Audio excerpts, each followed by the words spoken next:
എൻ്റെ പേര് ബിന്നി മാത്യു മറ്റക്കര. എന്നെ ഇവിടെ ഈ കൃപാസനത്തിൽ അമ്മയുടെ സാക്ഷിയാക്കിയ ഉയരത്തിന് ഈശോയ്ക്കും മാതാവിനും വളരെയധികം നന്ദി പറയുന്നു. കടബാധ്യത മൂലമാണ് ഞാനിവിടെ വരാനിടയായത്. കടബാധ്യത ഞാൻ 20 വർഷമായിട്ടൊരു കട നടത്തിക്കൊണ്ടിരിക്കുകയായിരുന്നു. എല്ലാ സൗകര്യങ്ങളുള്ളൊരു കടയായിരുന്നു, കുഴപ്പമില്ലാത്ത രീതിയിൽ. അപ്പോൾ യാദൃശ്ചികമായിട്ട് പെരപണിയേണ്ടി വന്നിരുന്നു. അതിൻ്റെ കടബാധ്യതകൾ വളരെ എനിക്ക് കൊടുത്തീർക്കാൻ പറ്റാത്തതായിരുന്നു. കാരണം 18 ലക്ഷം രൂപകളുണ്ടായിരുന്നു ബാക്കി കൊടുക്കാൻ. അത് ലോണല്ലായിരുന്നു, വ്യക്തിപരമായ രീതിയിൽ ആൾക്കാർ തന്ന് സഹായിച്ച കടങ്ങളാണ്. ചോദിച്ചപ്പോൾ എത്ര വേണ്ടതെന്ന് ചോദിച്ച് തന്ന ആൾക്കാരാണ് 6-7 പേര്. എനിക്ക് മറക്കാൻ പറ്റാത്ത സഹായം മാതാവ് വഴി തന്ന അനുഗ്രഹങ്ങളായിരുന്നു. നേരത്തെ തന്നെ എനിക്കിതിനെക്കുറിച്ച് പദ്ധതി ഉണ്ട്, അതിൻ്റെ നാശത്തിനല്ല അതിൻ്റെ ക്ഷേമത്തിനെന്ന് അരുളി ചെയ്ത കർത്താവിൻ്റെ പദ്ധതിയായിരുന്നു എന്ന് തന്നെ ഞാൻ ഇപ്പോഴും അന്നും ഇന്നും വിശ്വസിക്കുന്നു. പക്ഷേങ്കിൽ ആ കട ബാധ്യത എനിക്ക് കൊടുത്തിറക്കാൻ പറ്റുമ്പോൾ എനിക്ക് വളരെയധികം വിഷമമായിരുന്നു. അതോടുകൂടി ഞാൻ എൻ്റെ കട മുമ്പോട്ട് നടത്താൻ പറ്റാത്ത അവസ്ഥയിൽ കടയിലെ കാശെടുത്ത് ചിട്ടി പിടിച്ച് ഈ കാശ് എല്ലാവർക്കും കൊടുത്തു തീർത്തു. അവസാനം ഈ KSF ചിട്ടി അവസാനം ബാധ്യതയെല്ലാം KSFയിലായി. കൊടുത്തിറക്കാൻ ഒരു മാർഗ്ഗമില്ല. അപ്പോൾ കട പോയിട്ട് മടക്കാൻ പറ്റുന്നില്ല, കടയിലെ സാധനങ്ങളൊന്നും ഇല്ലെന്നായി. ആകെപ്പാടെ വളരെ വിഷമം. ഞാൻ കട നിർത്തിയിട്ട് എൻ്റെ ഒരു ഫ്രണ്ട് മുഖാന്തരം പറഞ്ഞ് യൂറോപ്പിന് പോകാൻ വേണ്ടി ശ്രമിച്ചു. നിർഭാഗ്യവശാൽ 4 ലക്ഷം രൂപയുടെ ഇറങ്ങിപ്പോയി. മൗറീഷ്യസ് എല്ലാം കറങ്ങി അടിച്ച് പിന്നെ ബോംബെ വഴി മംഗലാപുരം റെയിൽവേ സ്റ്റേഷനിൽ വന്നു. വീട്ടിലോട്ട് തിരിച്ചു പോരാൻ പറ്റുന്നില്ല. വളരെയധികം വിഷമം. കട എങ്ങനെ കൊടുത്ത് തീർക്കും? വീട്ടിലെ ബുദ്ധിമുട്ട് എനിക്കറിയാം. എല്ലാവരും എന്നെ പ്രതീക്ഷിച്ചിരിക്കുന്നു. എനിക്ക് അമ്മയും ഭാര്യയും 3 കുട്ടികളും ഉണ്ട്. അപ്പം കുഴപ്പമില്ലാതെ പോയിക്കൊണ്ടിരിക്കുന്നുള്ള ബാധ്യത എനിക്ക് തന്നെ അറിയാവുന്നതുകൊണ്ട് അങ്ങനെ പോവുകയാണ്. ഞാനിവിടെ വന്ന് അപ്പം ഞാൻ തിരിച്ച് മംഗലാപുരത്ത് നിന്ന് ഞാൻ അവിടെ നിന്ന് വളരെ റെയിൽവേ സ്റ്റേഷൻ ഇറങ്ങി. ഒത്തിരി കരഞ്ഞു. ദൈവമേ ഞാൻ എന്ത് ചെയ്യുമെന്നോർത്ത്. അത് കഴിഞ്ഞപ്പോൾ എനിക്ക് തോന്നി, കൃപാസനം എൻ്റെ അമ്മ എൻ്റെ അടുത്ത് മുമ്പ് പറഞ്ഞ ഒരു ഓർമ്മ എനിക്ക് വന്നു. മോനെ നീ കൃപാസനത്തിൽ നിന്ന് പോടാ എന്ന് പറഞ്ഞിരുന്നു. അപ്പോൾ ഓർമ്മ വന്നു. ഞാൻ ഒരു ഓർമ്മയോട് കൂടി ഇവിടെ കോട്ടയത്ത് വന്നിറങ്ങി. രാത്രിയിൽ അവിടെ റെയിൽവേ സ്റ്റേഷൻ കിടന്നു. വെളുപ്പിനെ അവിടെ നിന്ന് എഴുന്നിട്ട് കുളിച്ച് പള്ളി കുർബാന കണ്ട് ഇവിടെ വന്നു. രാവിലെ ഇവിടെ വന്നു. വൈകുന്നേരം വരെ ഇവിടെ ഇരുന്ന് ഞാൻ തിരിച്ചു പോയി. ഭയങ്കര ആളായിട്ട് ഇങ്ങോട്ട് കയറാൻ പറ്റുന്നില്ല. ഞാൻ തിരിച്ചു പോയി. ഞാൻ ഇവിടുന്ന് തിരിച്ച് വീട്ടിൽ പോകാൻ പറ്റും. ഞാൻ തിരിച്ച് തിരുവനന്തപുരം പോയി. തിരുവനന്തപുരത്തിൻ്റെ ഫ്രണ്ടുണ്ട്, അവിടെ ഞാൻ ചെറിയ ജോലിക്ക് കയറി. എല്ലാ ഞായറാഴ്ചയും ഞാൻ ജോലിക്കില്ല, ഞാൻ ഇവിടെ വരും. വെളുപ്പിനെ അവിടെ കുർബാന കൂടിയിട്ട് ഇവിടെ വരും. ഇവിടെ വന്നിരുന്നിട്ട് അന്ന് ഉപവാസമായിരിക്കും. വൈകുന്നേരം തിരിച്ചു പോകും. അങ്ങനെ 3 ഞായറാഴ്ച ഞാൻ ഇവിടെ തിരിച്ച് വന്ന് പൊയ്ക്കൊണ്ടിരുന്നു. 4ാമത്തെ ആഴ്ച എനിക്ക് തോന്നി ഉടമ്പടി എടുക്കണം തോന്നി. അപ്പോൾ അതിന് നമ്മുടെ ഉദ്ദേശം ഇരുന്ന് കൃപാസനത്തിൽ വന്നാൽ അച്ഛനെ കണ്ടാൽ പ്രാർത്ഥനിച്ച് എന്ത് അനുഗ്രഹം ഉണ്ടാകുന്നൊക്കെ ആയിരുന്നു എൻ്റെ ഉദ്ദേശം. എനിക്കറിയില്ലായിരുന്നു. പക്ഷേ വന്നപ്പോഴേക്ക് മനസ്സിലായി ഇതൊന്നും അല്ല വേണ്ടേ, ഉടമ്പടി എടുക്കാമെന്ന് മനസ്സിലായി. അങ്ങനെ ഉടമ്പടി എടുത്ത് ഞാൻ തിരിച്ചു പോയി. കൃപാസന ഞാൻ ഉടമ്പടി നിയോഗങ്ങളൊക്കെ ഞാൻ പ്രാർത്ഥന ചെല്ലുകയും വിശ്വാസത്തോടെ വളരെയധികം ആഗ്രഹത്തോടെ ചെല്ലാൻ തുടങ്ങുകയും പ്രാർത്ഥന എനിക്ക് ഇഷ്ടമായിരുന്നു. പക്ഷേ അത് കുറച്ചുകൂടെ ഊർജിതമാക്കി ചെയ്യാൻ തുടങ്ങി. പത്രമാക്കി എല്ലാം കൊടുക്കുകയൊക്കെ ചെയ്യുമായിരുന്നു. കാരുണ്യപ്രവർത്തികളെല്ലാം പറ്റുന്നവർ ചെയ്യുമായിരുന്നു. അപ്പോൾ അങ്ങനെ പോയിക്കൊണ്ടിരിക്കുമ്പോൾ 4ാമത്തെ ആഴ്ച ഉടമ്പടി എടുത്താൽ തിരിച്ചു പോയി. അങ്ങനെ യാദൃശ്ചികമായിട്ട് ഉടമ്പടി എടുത്ത് 3 മാസത്തിനുള്ളിൽ ഞാനൊരു വ്യക്തിപരം ഒരാളെ പരിചയപ്പെടുക. ആൾ എൻ്റെ അടുത്ത് കാര്യങ്ങളൊക്കെ ചോദിക്കുകയും ഞാൻ എൻ്റെ അവസ്ഥയൊക്കെ പറയുകയും ചെയ്തതിന് ഫലമായിട്ട് ആ മനുഷ്യൻ, അപ്പോൾ എനിക്കൊരു 4.25 ലക്ഷം രൂപ എനിക്ക് അത്യാവശ്യം ബാങ്കിൽ അടയ്ക്കേണ്ട കട ഉണ്ടായിരുന്നു. അപ്പോൾ ആ ആൾ കേട്ടതിന് ശേഷം 3ാം പൊക്കെ എനിക്കൊരു ചെറിയ പൊതി എൻ്റെ തരികയാണ്. ഞാൻ പൊതി തുറന്നു നോക്കിയ പിന്നോട്ട് ചോദിച്ചു, എന്നോട് പറഞ്ഞു ഇത് നീ അത്യാവശ്യം കൊടുത്താൽ ഉള്ള കാശ് കിട്ടും, ഇത് കൊടുത്ത് തീർക്കാൻ പറഞ്ഞു. അത്യാവശ്യം ഞാൻ തുറന്നു നോക്കിയപ്പോൾ 3 ഗോൾഡ് ബിസ്ക്കറ്റായിരുന്നു എൻ്റെ അകത്ത്. ഞാൻ ആദ്യം ആ ഗോൾഡ് ബിസ്ക്കറ്റ് കാണുന്നത്. കടയുണ്ടായിരുന്ന ബിസ്ക്കറ്റൊക്കെ തിരികെ കൊടുക്കുകയും ചെയ്തിട്ടുണ്ട്. പക്ഷേ ഗോൾഡ് ബിസ്ക്കറ്റ് ആദ്യമാണ് കാണുന്നത്. എൻ്റെ ദൈവമേ എന്താ ഇതെന്ന് ഓർത്ത് ഞാൻ നോക്കിയപ്പോൾ അങ്ങനെ അടുത്ത് പറയുകയാണ്, കുഴപ്പമില്ല നീ കൊണ്ട് കൊടുക്കേ, സാധനം കടം വീട്ടെ എന്ന് പറഞ്ഞു. അത് കഴിഞ്ഞ് കുറച്ച് എൻ്റെ ഒരാഴ്ച എൻ്റെ അടുത്ത് പറയുകയാണ്, ഞാൻ കുറച്ച് കാശ് നിനക്ക് തരാം, നീ കൊടുത്ത് കടം വീട്ട്, എനിക്ക് അത്യാവശ്യം കൊടുക്കേണ്ട കടം വീട്ട്. ഞാൻ തന്ന കാശ് തന്നെ എങ്ങനെ ഞാൻ എങ്ങനെ തിരിച്ച് ഞാൻ ഓർക്കുകയാണ്, ദൈവമേ എനിക്ക് അത് എങ്ങനെ ശരിയാവും ഞാൻ ചോദിച്ചു. അന്നേരം പറയുകയാണ് കുഴപ്പമില്ല, അത്യാവശ്യമുള്ളപ്പോൾ ഞാൻ ചോദിച്ചോളാം, നീ എനിക്ക് ഉള്ളപ്പോൾ എൻ്റെ തിരിച്ച് തന്നാൽ മതിയെന്ന്. അങ്ങനെ ആ വ്യക്തി 9 ലക്ഷം രൂപ എനിക്ക് തരികയാണ് എൻ്റെ കടബാധ്യതകൾ. കാരണം എനിക്ക് ഏറ്റവും വലിയ സങ്കടം, എനിക്ക് വിശ്വസിച്ച് എന്നെ എനിക്ക് പൈസ തന്ന് സഹായിച്ചവർക്ക് ദൈവമേ അവർക്ക് കൊടുത്തു തീർക്കാൻ പറ്റുമെന്നുള്ള വലിയ വിഷമമായിരുന്നു. അങ്ങനെയുള്ള ആദ്യം എനിക്കുണ്ടായിരുന്ന ആ ടെൻഷൻ എനിക്കുണ്ടായിരുന്നത്. പൈസ ഇല്ലാതെ പലിശയില്ലാതെ അന്ന് കിട്ടിയിരുന്നത്, അതുപോലെ പലിശയില്ലാതെ തന്നെ ഈ വ്യക്തി എനിക്ക് ഒരു ബന്ധനം ഒന്നുമില്ലാതെ ഈ പൈസ തരുമായിരുന്നു. ആരും ഇന്നത്തെ കാലത്ത് ഒരിക്കലും ചിന്തിക്കാൻ പറ്റാത്തൊരു കാര്യമാണ് ഇങ്ങനെ.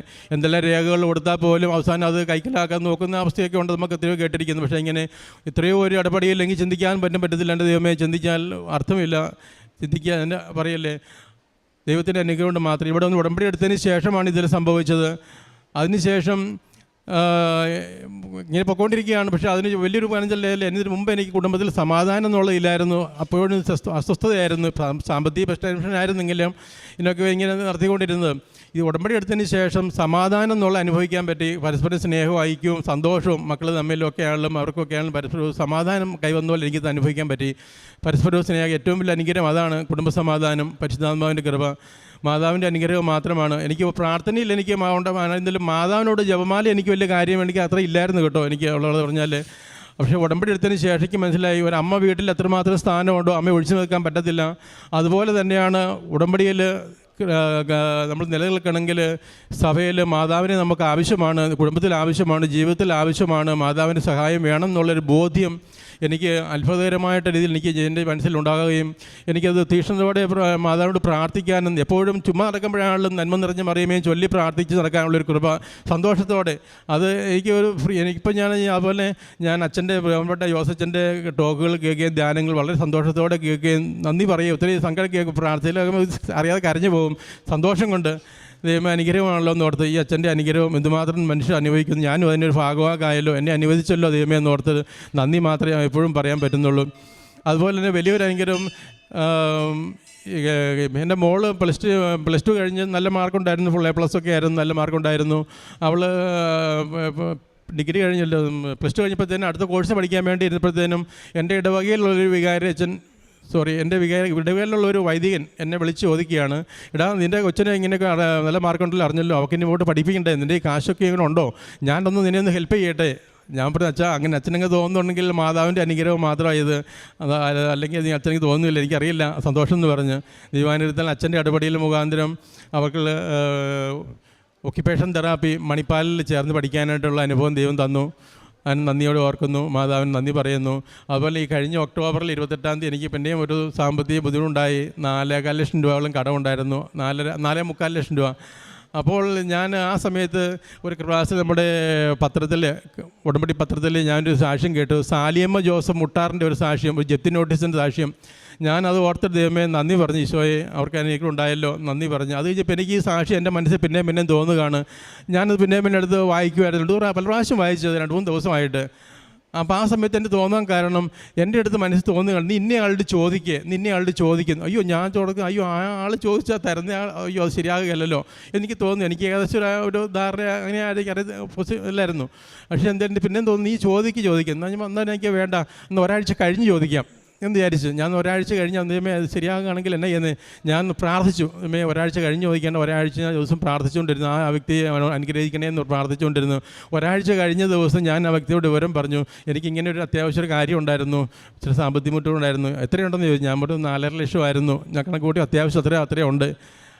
അയ്യോ അത്രയുണ്ടോ, ഞാനത് നോക്കട്ടെ, ഞാൻ 1 ലക്ഷം നോക്കട്ടെ എന്ന് പറഞ്ഞിട്ട് ആ വ്യക്തി പറഞ്ഞു. 3-ാമത്തെ ദിവസം ഒക്ടോബർ 28-ാം തീയതി പറഞ്ഞ് നവംബർ 1-ാം തീയതി 4,50,000 രൂപയുടെ ക്യാഷൊക്കെ എടുത്ത് തന്നിട്ട് പറയുകയാണ് ഇത് കൊടുക്കാൻ. അത് കഴിഞ്ഞിട്ട് അത്ഭുതം എന്ന് പറഞ്ഞിട്ട് ഈ വ്യക്തി എൻ്റെ അടുത്ത് പറയുകയാണ്, എനിക്ക് തോന്നി പാവം അങ്ങനെ ഒരു നല്ലൊരു വ്യക്തിയാണ്, എനിക്ക് അത്ഭുതമാണ് ഈ തന്നത് ഓർത്തിട്ട് എനിക്ക് അത്ഭുതമാണ്, ഞാനാണോ ഒന്ന് തനിക്ക് തന്നെന്ന് ചോദിക്കുക എൻ്റെ അടുത്ത്. ഞാൻ പറഞ്ഞു തന്നു, സത്യം അത് മാതാവ് ഇടപെട്ടതാണ്, ഉടമ്പടി ഞാൻ ഉടമ്പടി കൃപാസനത്തിൽ സാക്ഷി എടുക്കുന്ന ആളാണ്, ഞാൻ പ്രാർത്ഥിക്കുന്നുണ്ട്, മാതാവിൻ്റെ അനുഗ്രഹം നന്ദിയോടെ ഞാൻ പ്രാർത്ഥിക്കുന്നുണ്ട് എന്ന് പറഞ്ഞ്. മാതാവിൻ്റെ അനുഗ്രഹം എന്തുമാത്രം അനുഭവമാണെന്ന് ചിന്തിക്കാൻ പറ്റാത്ത അനുഭവമാണ്. കുടുംബ സമാധാനവും സന്തോഷവും. അതുപോലെ കാരുണ്യ പ്രവർത്തികൾ ഞാൻ ചെയ്യുന്നത്, പത്രം കൊണ്ടുപോയി ഞാൻ കോളനികളിൽ പോകും. കോളനികളിൽ കുടുംബങ്ങളിലൊക്കെ പ്രായമായ ആൾക്കാർ ഒത്തിരി പേരുണ്ട്. എൻ്റെ അപ്പൻ ഒത്തിരി പ്രായമായിട്ട് വയ്യാതൊക്കെയായിരുന്നു. ഞാൻ ദൈവത്തിനകത്ത് സാധിക്കാൻ എൻ്റെ അപ്പനെ നോക്കാൻ സാധിച്ചു. ആ അനുഭവം എനിക്കുള്ളതുകൊണ്ട് പിന്നെ അച്ഛൻ പറയും കാരുണ്യ പ്രവർത്തനം ചെയ്യണം, സന്തോഷത്തോടെ ചെയ്യാൻ എനിക്കിഷ്ടമാണ് ചെയ്യാനായിട്ട്.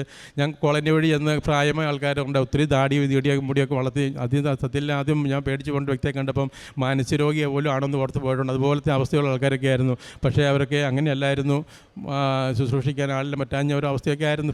ഒരവസ്ഥയല്ലേ ഓരോ കുടുംബത്തിൻ്റെ അവസ്ഥ. ഞാൻ അവരെ കുളിപ്പിക്കുകയും മുടി വെട്ടിക്കൊടുക്കുകയും താടി വടിക്കുകയൊക്കെ ചെയ്ത് കൊടുത്ത് കുളിപ്പിക്കുകയൊക്കെ ചെയ്യും.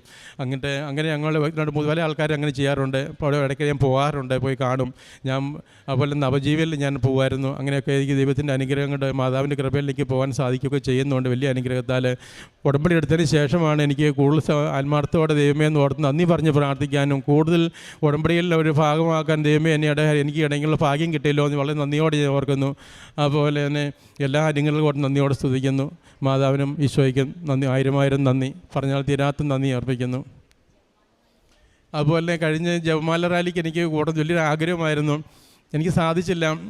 അപ്പോൾ എനിക്ക് എങ്ങനെയായിരുന്നു പോകണം, എനിക്ക് ഒറ്റയ്ക്ക് പോലെ എനിക്ക് എൻ്റെ മനസ്സിൽ തോന്നുകയാണ്. ഞാൻ തോന്നിയ പോകണം, ആയിക്കോട്ടെ ഒറ്റയ്ക്ക് പോകണം എനിക്ക് തോന്നി.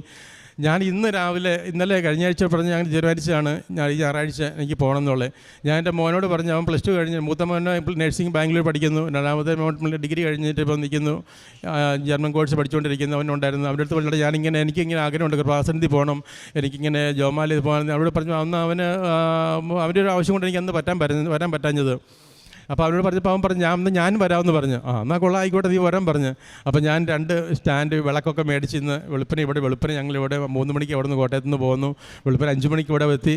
ഞങ്ങൾ 5:30 ആയപ്പോൾ ഇവിടുന്ന് കൃപാസനത്തിൽ നിന്ന് തിരികെ വിളക്ക് കത്തിച്ച് ഞങ്ങൾ ജപമാല റാലി അച്ഛൻ നയിച്ചതുപോലെ, ഇവിടെ അച്ഛൻ നയിച്ചതുപോലെ ഞാൻ ഒറ്റയ്ക്ക് ഞാനും എൻ്റെ മോനും കൂടെ ഇവിടുന്ന്